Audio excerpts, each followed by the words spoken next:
All right. Hello and welcome. Thank you for joining us for this session this afternoon. I'm Amber Mace. I am Managing Director and Chief of Strategic Partnerships at the California Academy of Sciences. I want to begin by extending my gratitude to the organizers of this summit, the Governor's Office of Land Use and Climate Innovation, the University of California, the Pontifical Academy of Sciences, and especially Climate Resolve, whose team has been working tirelessly behind the scenes to make this summit a success. And it has been truly wonderful to have this support because this has been such an important series of conversations. And it's so timely too, as we've heard already, coming together as a community, even though we couldn't be together in person, this is exactly what we need right now in this time of rapidly increasing climate fuel disasters, in this time of deep disruption to climate leadership at the federal level. I'm so grateful to be in conversation with leaders, with people who are dedicated to building resilience into our systems. I'm so proud to be a Californian, let me tell you.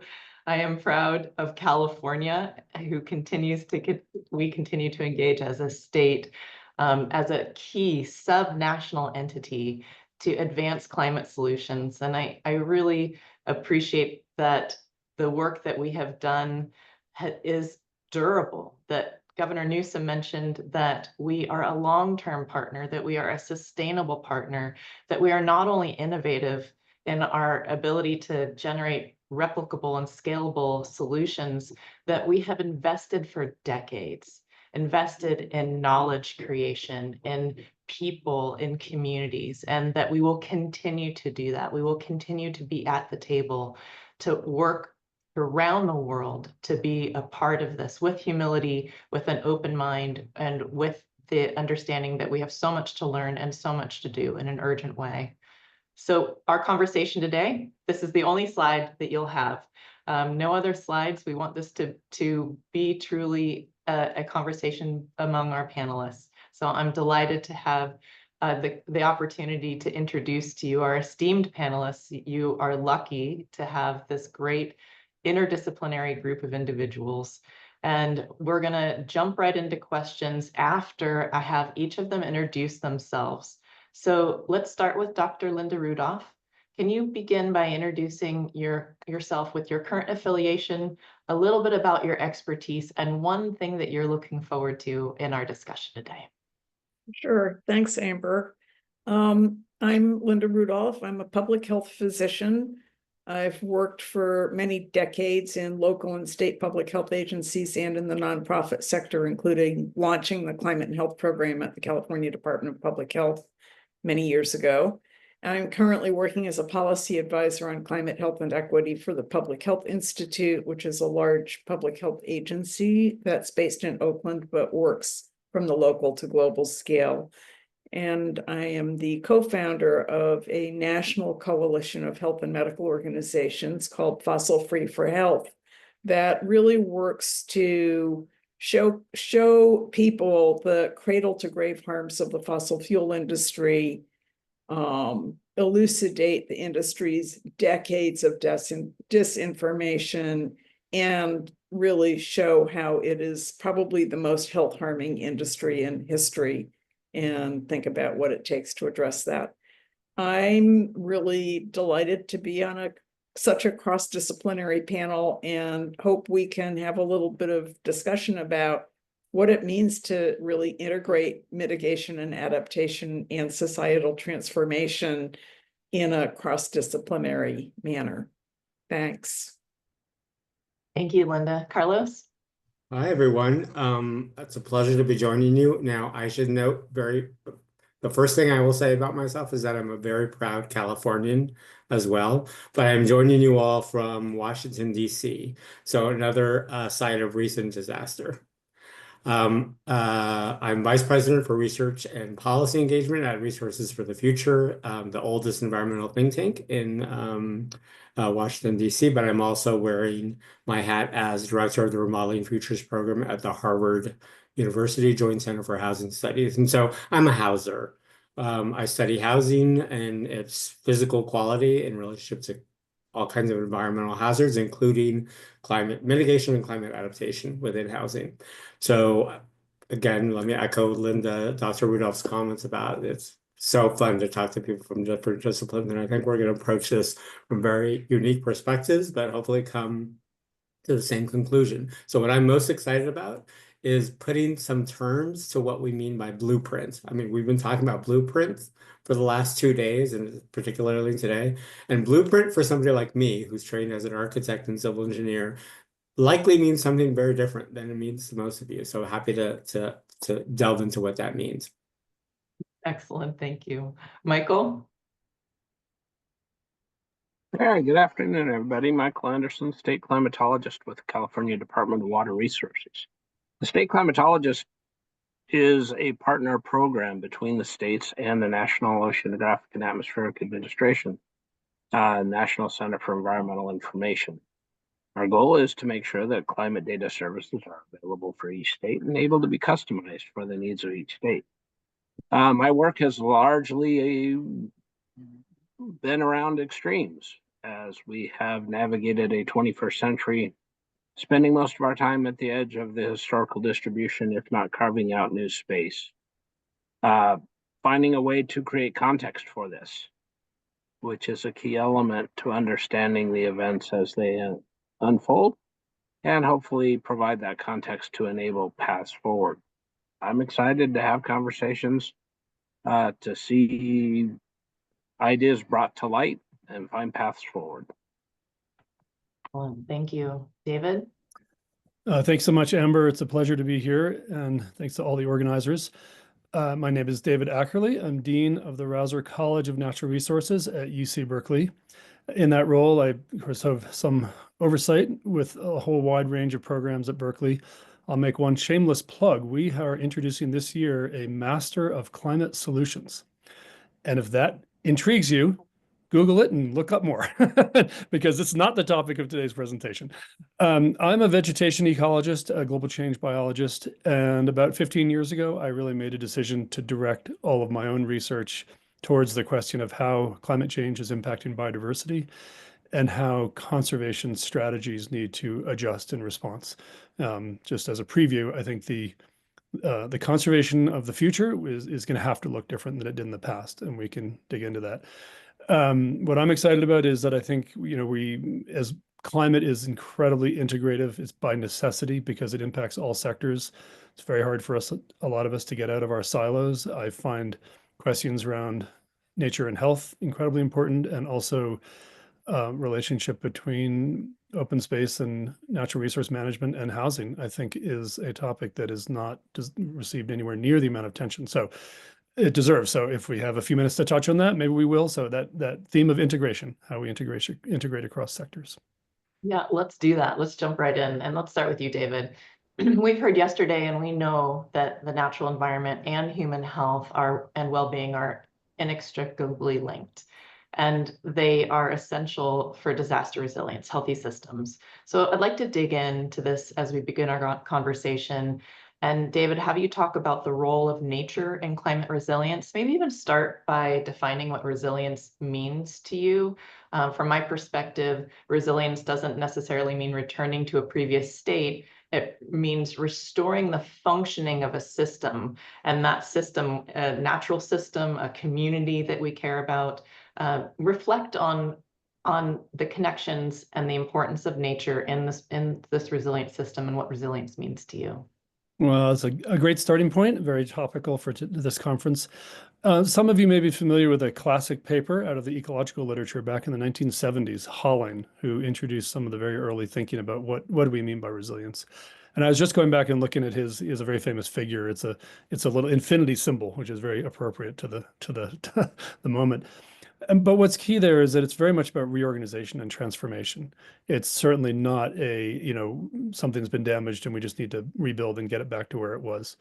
And we all know we never rebuild how things were. We always, even if we are literally dealing with rebuilding, like after a fire, what we rebuild needs to be better, and by definition will be more resilient. And there's, of course, a perfect example in housing. We always come out with a better prepared for the future than we were. It's a very painful way to achieve it, of course, very, very painful way to achieve it. When we think about natural systems, there's two things I think about a lot. One is we don't actually have that many tools as humans. I mean, if you go out and, you can manage nature on a very small scale, a restoration project, the conservation of an endangered species. But when we think about the state of California and all the ecosystems and all the forests and the grasslands, humans are in there having all sorts of influences, but nature's kind of doing its thing. We don't get to control what all those plants and animals and microbes are doing. So we know the elements of what makes those systems maintain functioning: high biodiversity, the ability for species to move, to populations to be connected, intact food webs. So we can kind of keep those pieces, but then the resilience emerges from underlying natural processes. Um, and and one thing I think a lot about the long term, and for ecologists, that can begin to get into centuries and even thousands of years. The best model we have is what we saw coming out of the ice ages. 8 degrees of warming, and nature responded. And nature responded in a way that was very, there was still a lot of diversity. Like a natural intact system could be highly resilient to very significant change, but the systems change a lot. Like there's no option of standing still. I think for conservation biology, the great challenge is we've really been founded on preventing extinction. Extinction is an irreversible loss, on maintaining sort of intact habitats, but embracing the fact that systems are going to change is much harder. And it can mean letting go of a sense of place, letting go of what ecosystems looked like when we were children or in a place we grew up in, and realizing that some of these changes are inevitable. So, if you've been in the Dixie Fire footprint or the Calder Fire footprint, any high severity fire, for example, some of those forests are not coming back in our lifetime. There's no trees left producing seeds, unless a lot of money comes out of somewhere to go in and plant forests, by the Forest Service, by private industry, which right now there's a lot of obstacles to. These systems are changing. So just quickly, I think we talk a lot about nature-based solutions, incredibly important. And I think it's worth pausing and just saying, but solutions to what? There's a lot of different problems. So when we think about nature-based solutions, there's a mitigation component, storing carbon, incredibly important. Preserving old growth forests, not cutting down rainforests, restoration. That's a mitigation solution. The solutions to resilience and adaptation are somewhat different. Intact mangroves protecting from storm surge and sea level rise issues or flooding issues, or healthy forests minimizing risks from fire. So there's solutions for climate mitigation. There are solutions that protect society, like reducing fire risk. But then what about solutions for nature? Now it's kind of paradoxical. Well, of course, there are only nature-based solutions for nature. There's no other solutions, right? So of course, when we think about minimizing biodiversity loss and maintaining systems, this is of course about keeping, doing what we can to intervene with restoration, intact landscapes, the connectivity, the large protected areas, and working with incredibly important, working with private partners. A lot of biodiversity is always going to be out on private lands, forest lands, rangelands. So it's a landscape scale integration. It's integration, of course, across our different sectors. But I think the first question to ask whenever we say nature-based solutions are important, then that next question is, okay, but solutions to which problem? So let's think through them, sort of systematically in the role that nature plays. And of course, here we can talk about housing and related issues and health and related issues, but nature plays a role in almost every sector when we think about how we move forward. So I'm happy to leave it there and come back around after others offer their remarks. Thank you, David. And it has to play a role. And I'm glad that you brought up change. And I think that's a nice place, Michael, for you to jump in and reflect on the role of nature and the changes that we've been observing and mitigating flood risk and sea level rise. And can you give us a little bit more context about the flood and drought cycle, the converging and cascading events that we've been observing, and how that's changing? And how rapidly that's changing given our understanding of systems change. Right. And it does center around that idea of our understanding of how natural systems function and then our relationship with them. Here in California in the 21st century, we've gone through 3 multi-year droughts, each setting new records for extreme behavior. We've seen storm cycles that have new characteristics. And I mentioned storm cycles. We think of flood and drought as two opposite ends. They're two extremes, but they're linked through the behavior of the way the atmosphere, ocean, and land surface interact. And understanding that you can be experiencing both extremes at the same time. And we've seen that here recently in California, where parts of the state are experiencing high water, while other parts of the state are experiencing record drought. So understanding the context of it, understanding the progression. When we think about extremes, you hear this notion of a 1 in a 100-year flood. Well, we'll translate that into a little different language. Once in a lifetime, right? Well, I saw that flood and never see it again. Changing conditions might mean that what was once something you only saw once in several decades suddenly becomes something you see 2 or 3 times a decade. So all of a sudden, the things that you thought, okay, learn our lessons, do better, only see it rarely. Great.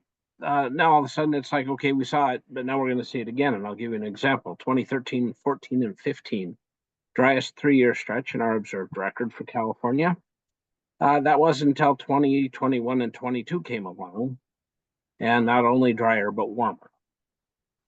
Okay, so what had once been a generational kind of thing not seen since the 30s, maybe the 70s, now happened twice within a decade. The next progression is, what if this becomes the expected state, where average isn't average? Average is merely the crossing point between the extremes, and average is smoothing out different gradients that are seen in California. Trick is, how do you leverage that knowledge to work with nature rather than fighting against it? And understanding how those impacts might manifest themselves, from being once a year highest tides, hey, we close that parking lot because it has, high tide on it. Well, understanding that progression becomes then, well, the high tides on spring tides around the king tides. Well, now we're closing it. How often do we close it to the point that we decide, that parking lot may not be viable? Parking lots are one thing, highways become another, housing becomes yet another. And understanding those progressions, helping people understand that progression, risk, and alternatives. Understanding what happens in one place. If you deal with something in one place, that has a cascading effect in other places. And one of the things really like about work going on in California, particularly in San Francisco Bay region, they came up with what they call their One Bay effort. In other words, working together so that one community isn't doing something that then has an adverse impact in another, really looking at things holistically. So I think those are some key ideas. Pull as we move forward and as we experience things that we say, boy, I haven't seen that. Won't see it again. It's when will I see it next? And what is that next extreme? Thank you, Michael. And that's a good segue to Linda. I'd like to have you talk about the role of health policy as an essential element of community resilience, because we know a lot of these climate disasters that Michael was relating, the impacts of heat, of drought, of excess water at inopportune times can affect our health. But I want you to flip it around and talk about the role of health and health policy in creating resilient communities. Well, I think I'd start by saying that I think that a healthy community is a resilient community. And when I say a healthy community, I mean a community that really meets the basic needs of everyone in terms of access to affordable, nutritious food, clean water, socially integrated, high quality, location efficient housing, livable neighborhoods, clean air, clean water, a sustainable environment, adequate levels of economic and social development, good education, and equity, and social relationships that are supportive and respectful. So I believe those are the components that we're seeking, both in a resilient community and in a healthy community. And I think that one of the only ways that we can really get there is first by looking at what the root causes are of economic inequality, and the neighborhood conditions that drive ill health, including racism, but also, for example, air pollution. And I'm struck by something that David said about not necessarily looking at resilience as meaning that we're bouncing back to the same conditions that there were before. There's a concept that's been used a lot in talking about urban resilience in the health sector about bouncing forward, and especially for historically marginalized and communities that have been most impacted by economic and social inequality and inequality in access to green space and nature and good jobs and so on. The goal is not to get back to how things were, because things weren't necessarily great. The idea is to bounce forward to something better. And I think that really requires looking at our structures that allow communities to have greater power in shaping what change looks like, and also in being really mindful about prioritizing solutions that have multiple benefits. Benefits for ecosystems, benefits for the climate, benefits for human health, benefits for equality. The one other thing I want to say, because I think it's really important, the climate crisis in my mind is really, the climate health crisis is really intertwined with a fossil fuel health crisis.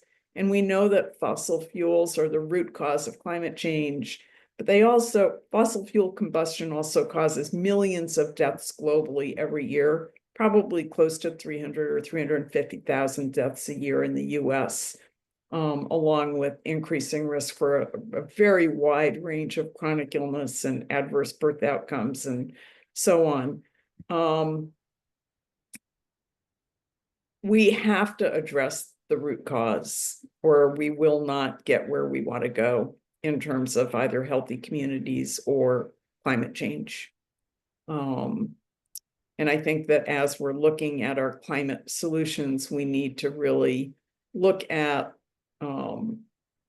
making sure that we're not doing things in the climate realm that adversely impact community health. That's right. I can say more about that later, but I'll stop there for now. No, that's such an important point to bring up, and so much of this is so connected. And when you think, and you've shared this, and I hope you can elaborate on it, the importance of the people in a community who are responding to a disaster and their own health and their ability to protect themselves and others. We'll come back to that. Carlos, I'd like to turn to you. As we heard from Fauna Foreman yesterday, that climate change is a threat multiplier, and it really compounds the reasons for people to migrate.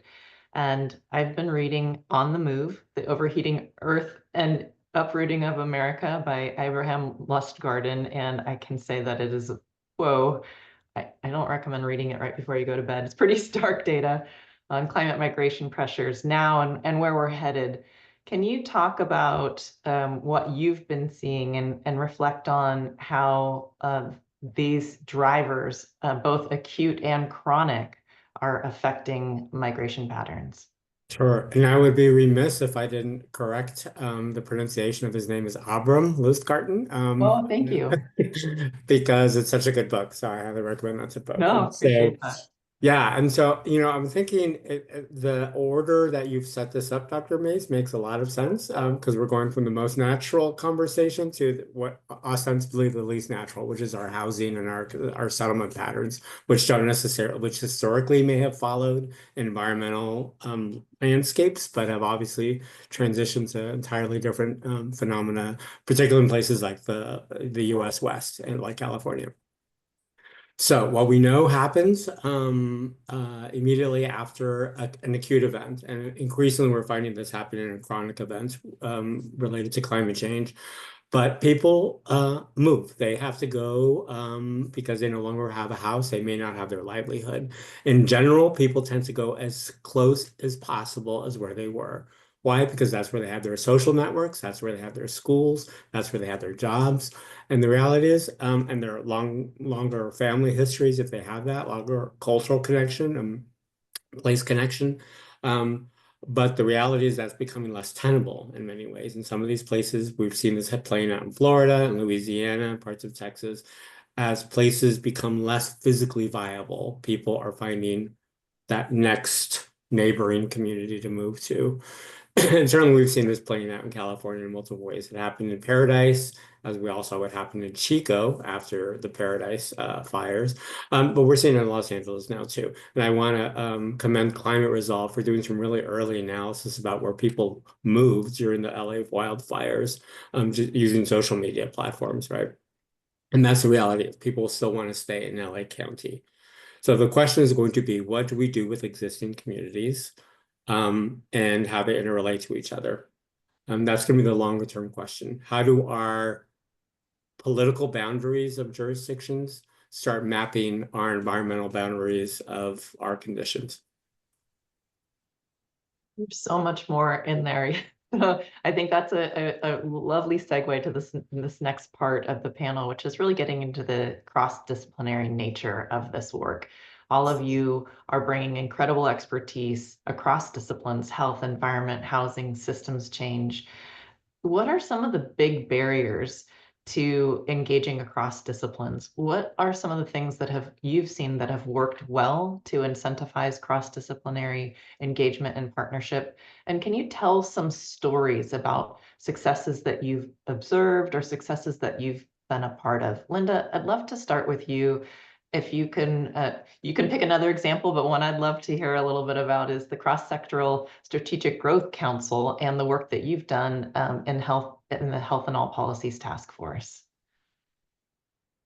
Sure. In full disclosure, it's been quite a while since I've been involved in that work, but the Health and All Policies Council, which is task force, which is hosted by the Strategic Growth Council, was really set up as a way to offer a formal structure and opportunity for people from across many different state agencies to talk to each other about the intersections of their work, particularly as they impact humans and health. And I think that's one of the big problems that we face in terms of really working in a cross-disciplinary manner, is that our agencies, and not just state agencies, but also many, especially in large jurisdictions, local agencies, and even nonprofits, we tend to stay in our lanes, and we're often sufficiently pressured in terms of how much there is to do, that we don't take the time to learn the languages of other disciplines or really talk with our colleagues that are working in other areas to look carefully at our differences in approach, our different definitions in our language, and our and the ways in which others work actually impacts one another. So I think first, having a real structure for having those agencies and providing the time and the space for those discussions and that cross-disciplinary input to actually be meaningful. I've been in a lot of situations where people invite public health to have input, but there's not actual meaningful input. The other thing I think is super important is that people don't live their lives in the lanes that we do our work in.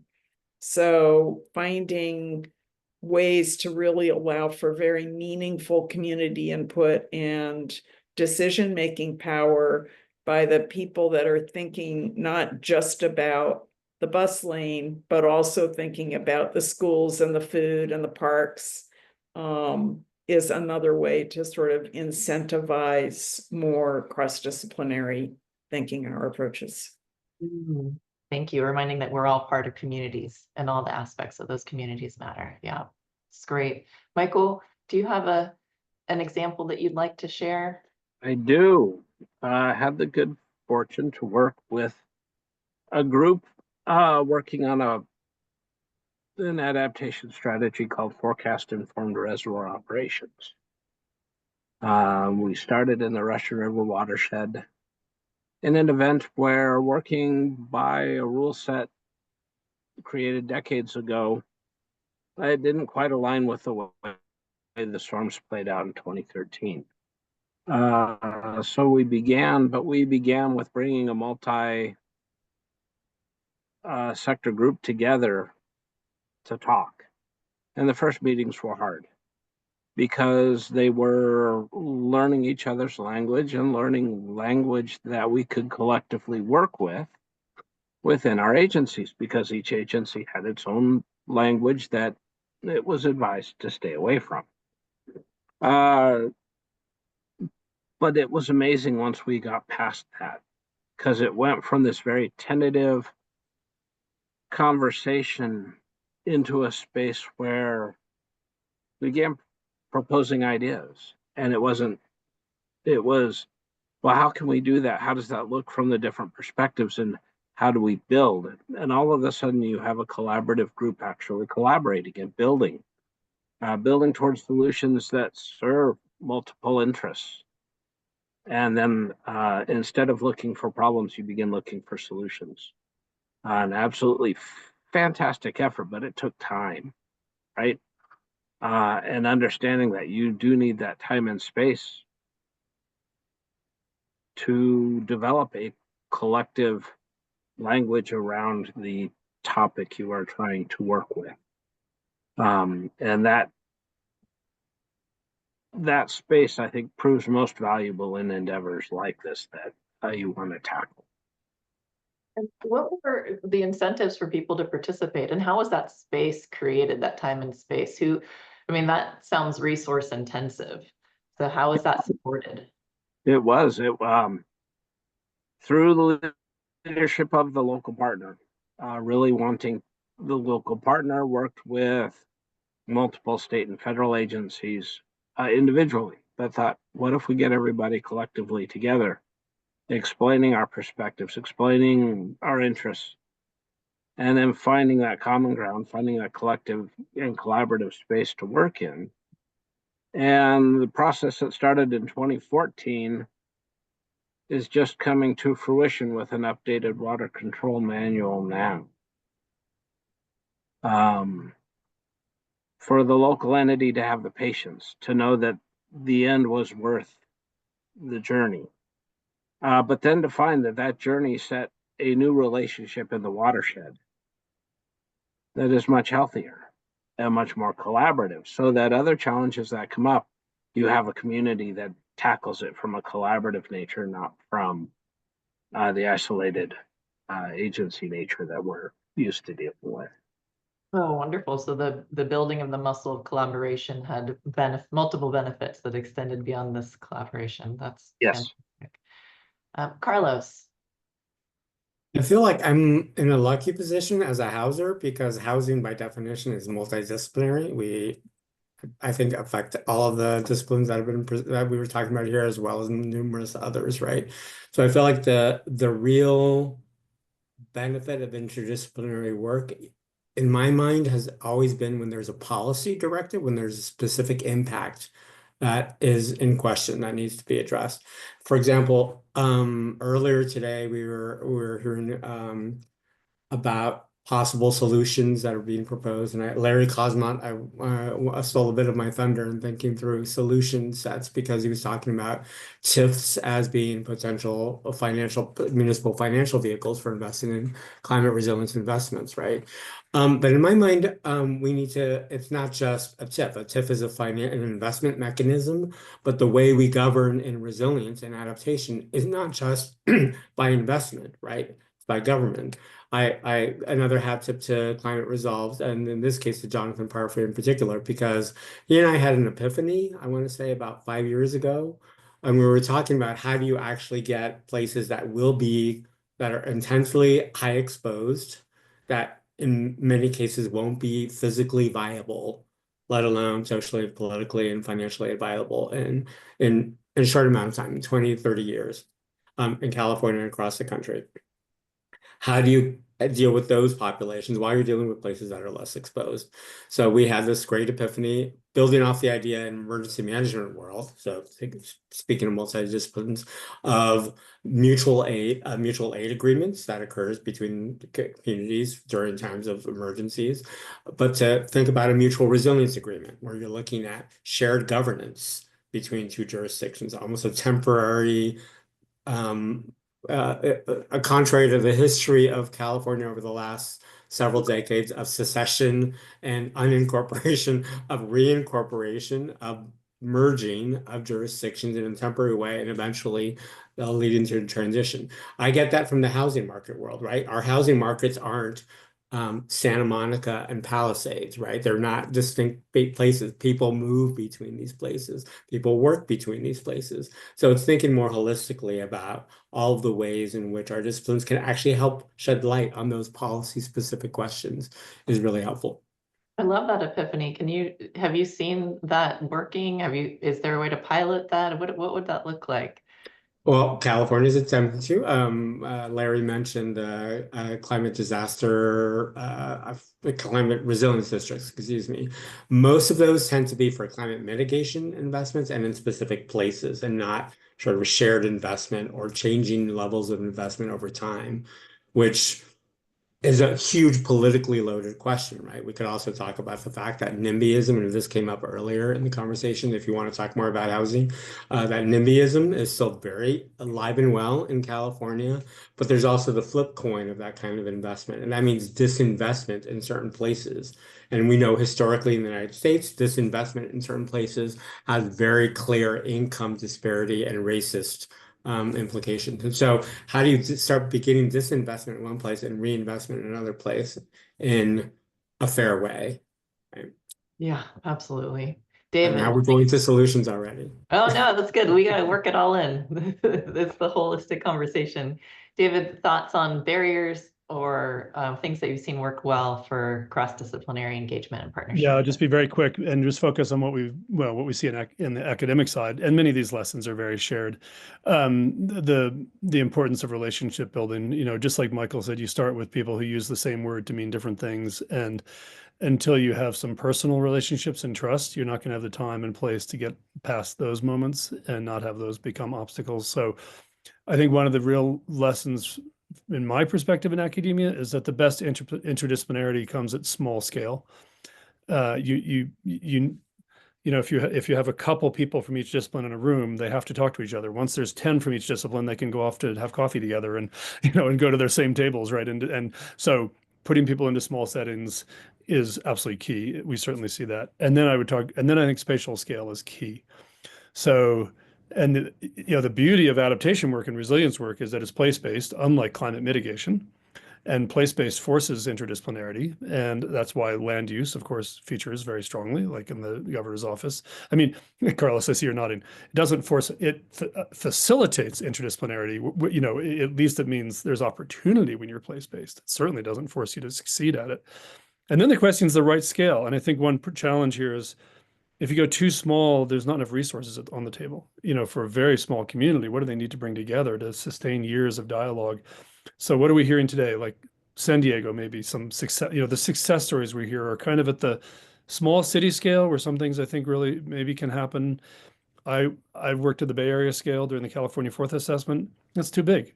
Like cross-disciplinary across the entire Bay Area, people aren't in contact with each other already. There's rivers and bays, and they're in different worlds, right? So there's some sweet spot there between a very small, what a neighborhood can do versus a big region, where the resources, the people, the ability, and the right scale at which solutions can be sought. And I don't know what that one is, but I think paying attention to spatial scale is very important. Yeah, we always talk about scaling and the ability to scale. So, keeping in mind that some of these hyper local engagements are essential, and that they might need to be replicated, not necessarily scaled, because they won't necessarily scale up. Yep. But what can we learn and how do we translate? Linda, did you want to add something? No, we're not right now. Okay, great. So I want to switch to something that is come up in these last 2 days. It's something that's often on my mind, and it's around incentives and creating opportunities for giving credit to the people who have to make tough choices about where and how we invest limited dollars. We heard from Deanne Criswell, the former FEMA administrator, that a dollar invested in disaster preparedness and resilience can result in about $6 of avoided costs. And we had that reiterated by Congressman Peters just before this. And so there are real clear economic incentives for investing in resilience, but there's not a lot of reward for avoided harm, it's really easy to, this is figuratively and literally, really easy to get credit for putting out a fire, but not for preventing one in the first place. We got some practice with this, with flattening the curve in the pandemic, but there aren't a lot of examples where we can really flip that around. And we want to celebrate our heroes, our first responders as firefighters, and all the first responders. We also want to celebrate the heroes who are working on innovating our building codes. How do we help our policymakers change these and get credit for this? And how do we flip the incentives? Carlos, do you have any thoughts on this? I'd like to start with you. Oh, great. I get to start with this one. It's a tough one. It's really tough. It's like there's no right answer. It's not easy to figure out. No, there isn't. Mainly because not to be the negative Debbie Downer, but I do feel oftentimes we rely on crises to make to incentivize people and to show agency and to reward agency where it happens. I feel like in some cases though, we have seen examples of people who have built very strong housing and properties, for example, and have sort of been highlighted in the press. After Hurricane Michael, we noted that there was a whole community in Florida that was able to fare much better than its neighbors because of the infrastructure investments, both in adaptation strategies as well as mitigation strategies. They maintained their power, for example, their energy in the community as opposed to their neighbors. There was a famous example of Habitat for Humanity homes that were built prior to Hurricane Andrew, having much higher rates of minimal damage after the hurricane, right? So there are these examples of people doing the right thing and being able to prove things afterwards. I think the challenge is going to be the signals, the financial signals that start occurring. So maybe the building code officials, and remember, building codes only affect new construction, and the vast majority of housing that Californians are going to occupy for the next decade are already built. So it's a question of the remodeler who comes in, and I'm putting on my remodeling futures program hat, the remodeler who comes in and fixes somebody's home, and then they're saved from the fire, from the embers of their neighbors, at least to a limited extent. So I just feel like there are those people, but unfortunately it's usually the crisis that highlights them. I'm noticing that we are almost out of time already. This goes by so quickly. And I want to give each of you a chance to elaborate just a little bit on a key point that you want to make, something that you want to make sure that everyone leaves thinking about, whether this is an opportunity, a risk, a challenge, or a hope. Linda, can we start with you? Sure. The starting point for the whole conversation for this conference, which has been extremely thought-provoking, is that resilience requires attention to mitigation, adaptation, and societal transformation. And I feel like we've been a bit remiss in the level of attention to the mitigation piece, because we know that every 1/10 of a degree counts. And as we continue to spew greenhouse gas emissions into the atmosphere, we just keep increasing the challenge of being able to adapt or being able to maintain resilience of ecosystems or of human health. And so I don't want to forget that if we don't pay urgent attention to ending our addiction to fossil fuels, our efforts to adapt will become ever more difficult. I think there's two really important things that we have not talked about that I would like to see more discussion about. One is more focused conversation on who is going to pay for this and what is the accountability of the fossil fuel industry that is largely responsible for what's happening.